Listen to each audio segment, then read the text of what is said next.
So it's been 1 year and we still haven't left Europe. You know, Ben. Is the camera on? Is it on? Is it on? Yeah, it is actually. Yeah. The mic isn't though. So I turn the fucking light. There you go. There's the light. Right, You ain't got the light on. Okay. So, Oh, fucking hell. welcome, Joe. I'll be reading your questions. Am I in shot? Oh. Oh, look, it's Jack's turn. Jack's in. Oh, Jack. Hello, Jack. Because we're all awful people. Yeah. That concludes our... In terms of my head, where is it? I mean, you're like, you've got a good amount above your head. You're all in it up to here. Oh, So right, up to there? Oh, yeah, it might, okay, I'll sit up a little bit. Yeah, it might look kind of funny. Okay, Yeah, so I'm no, not... that's fine. That's Alright, fine. cool. Hello, everyone. My name is Ben Sitton. I'm co-founder and co-owner of Stuff Films. And I'm an actor, writer, director. Bit of everything. I am Jake Blake. I am actor in many films. I'm Joe Walden. I'm not usually in front of the camera. You're the cameraman. You're the person behind all of the films. He's the cinematographer. He's the I editor. am the lubricant and the glue of Stuff Films. He's the tool. Yeah. I keep you guys from not fucking losing your heads.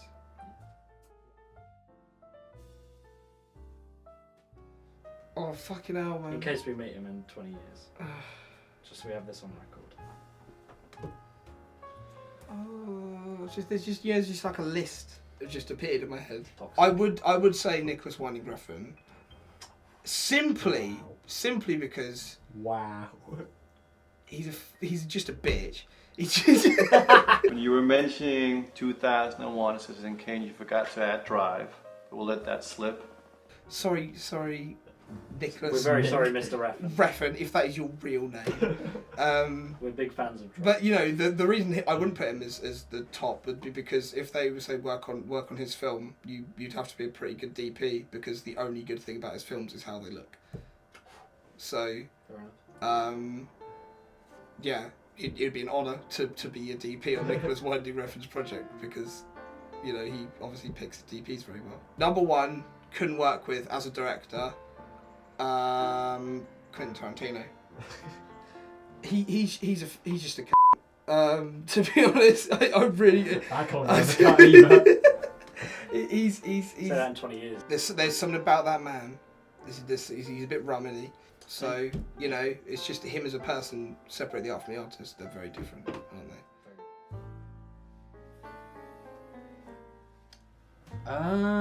It's really tricky because, like, I love a lot of films. I watch a lot of films, and there are a lot of particular individuals I'd like to pick.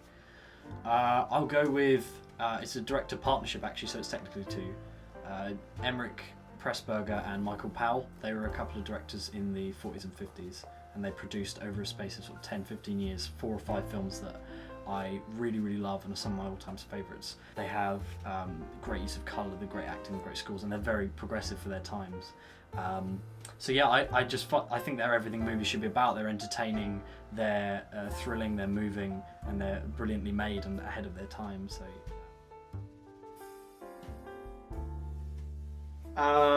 Okay. Well, I look for quite clear direction is the main thing, but I also look for world building is one of the bigger things. Instead of just being told I'm this character, I like to have more of a you're this character and this is what happened to him prior to the events of the film and prior to what is happening actually on screen, because it helps to flesh out the character as a whole. It's happened in kind of Night Terrors, in that it was told more about like the relationship with the other actors and the world that you're in, because it then lets you kind of understand what's going on around you more than just what you've been told to do.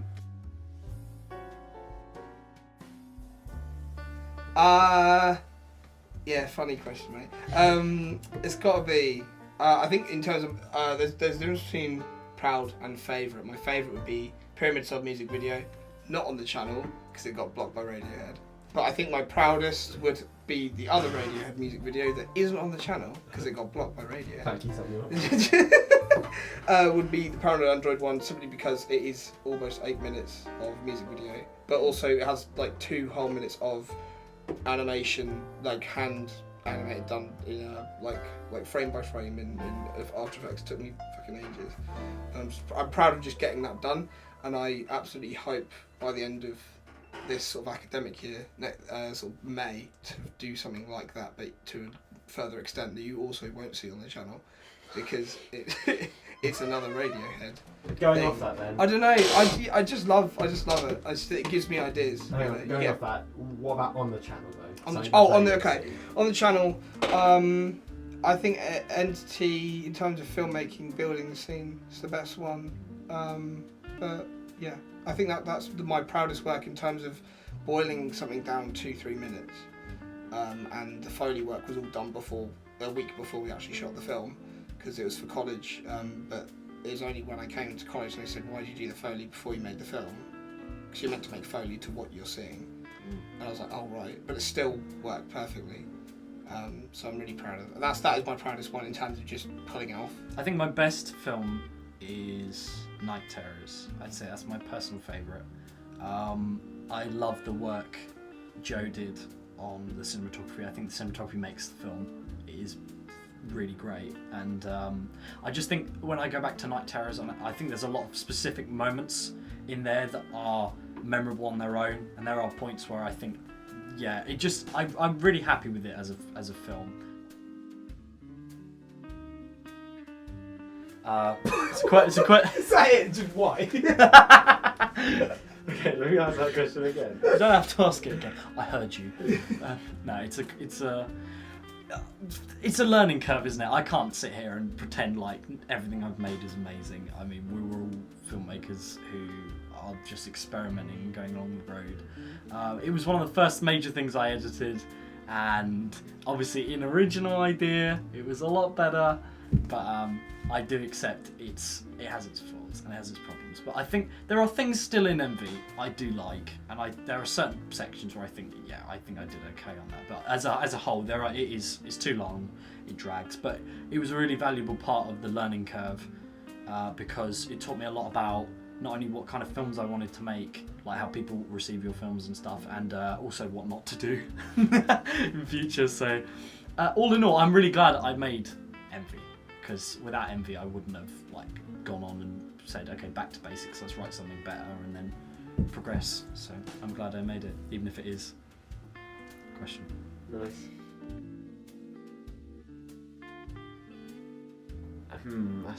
That's a tough one.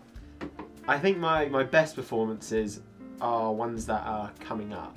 I think that I've done my best in ones that I won't mention because I'm not the film creator, so I'll leave that to Mr. Benjamin. But NDA if you say anything. Yeah, I got an NDA, but Cut your head off. the one I've done probably in terms of non-verbal acting, it'd be Entity. I think I conveyed what I was needed to do quite well in that. But in terms of acting itself, I'd say probably Night Terrors. Even though it wasn't perfect, I thought that I kind of gave my character what was needed for the character and fleshed him out a bit.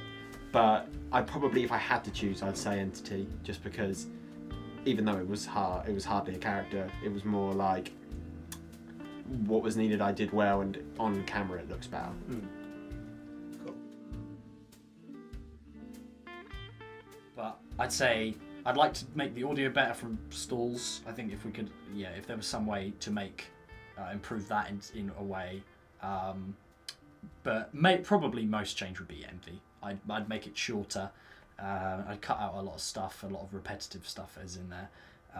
Because there is some really great cinematography from Joe there, and I was happy with a lot of that actually in editing. So what I'd do is I'd make it a lot shorter and I'd take out certain pieces of it. I think something I could improve on. I think I'm proud of all my work, just because you make stuff, and I'm always proud of what I've done, even if I know it isn't great. I'm quite evaluative like that, but I don't have a mindset of I don't like that. I like everything I do, but to different extents, and I always recognise the flaw. And I think Magnum Opus could be done better simply because of the long takes. They were executed okay, they could be better. I have an absolute full confidence that if I were to make that in the next 2 months, I reckon reckon it could, because there are times where it drops out of focus, stuff like that. It's just it's quite lax. But it shouldn't be that lax because it was shot on like a 25mm, because of the crop of the Blackmagic 50mm portrait lens essentially, but it's meant to be like a wide open kind of thing, because so it didn't quite work out. I didn't have the equipment or capacity to do it, but we have that now, and I've got the skills now to make something like that. Were you not channeling the filmmaking style of Paul Greengrass? No, because Paul Greengrass needs to learn how to use a fucking tripod. I've heard that quite a lot of people say that they feel like your films are inspired by who Ben just said. I'm kind of upset about that. Because Paul Greengrass makes very good films. He's just sometimes a little bit shaky. Film probably Homesick, just because even though it might not be my favourite film that we've made in terms of working on it, it was just the funnest one because we had everyone there and it was just the whole shoot was just us joking around. If not that, it'd be Nocturne, because even though it was late filming and it was dark, it was very funny because it was like that, and just kind of how we panicked ourselves about little things whenever we were doing it, and how the cameraman got quite frustrated at the actors. You'll see in the bloopers. Ben Sitton. Ben Sitton was a bit of a terror. Action.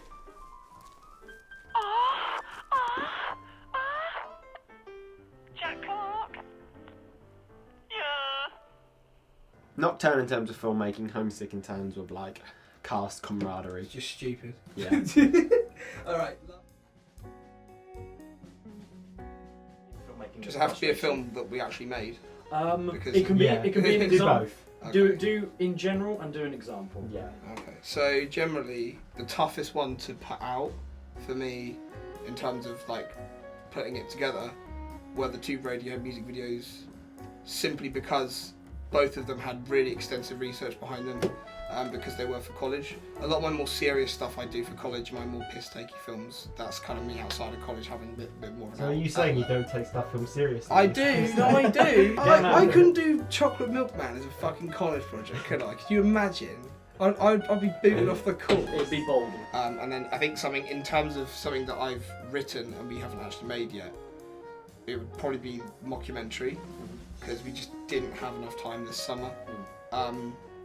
We didn't have enough people, because Tom, who's been in a couple of our stuff, had stuff like Navy stuff going on, which is fine because it's like his thing, but it just wasn't to be, I suppose, because we were all a bit busy over the summer. We had sort of sporadic holiday times and stuff. It was a bit miscommunicated, but also because what it represents is what the original idea for Stalls. It started out as a serious film. It was going to be like a drama, and Max was less kind of this weird ball of like social awkwardness, and like he's just deranged in the final product. But originally it was going to be like a really serious, well, not really serious, it was going to be like it was going to be fun, but it was going to be more serious in tone. I wanted to imply in Stalls that the whole ending sequence could potentially be with something that Max imagined up, because it is a very weird string of events, doesn't it? Is that he defeats the villain, he gets the girl, and he finds himself. It's all a weird in a bathroom, so it's very unlikely. But I didn't want to like have him. Oh, and then he wakes up, because I hate that stuff. I think it's lazy. I'm a hack, and I use dream sequences in my movies. Okay, thank you, Ben. That's good. Thank you. Can I leave now? Yeah. Thank you. It wouldn't be a character just nailed down. It's a character that goes through everything. It's not a comedy piece. It's not a drama piece. It's something that has everything. So it's obviously be a much bigger film, doing it. But a character that has his funny moments, but you also see him go through kind of the journey, and you see his kind of his downsides and his good sides, and you just see the character as a whole, and you see him more as a person than just this like kind of thing that has this emotion. That's what he goes through in the film, probably. And in the setting, it'd probably be quite realistic, something relatable to other people. So when I do it, people can say, I know what you're feeling because I've been through that myself, and I can see that in your character.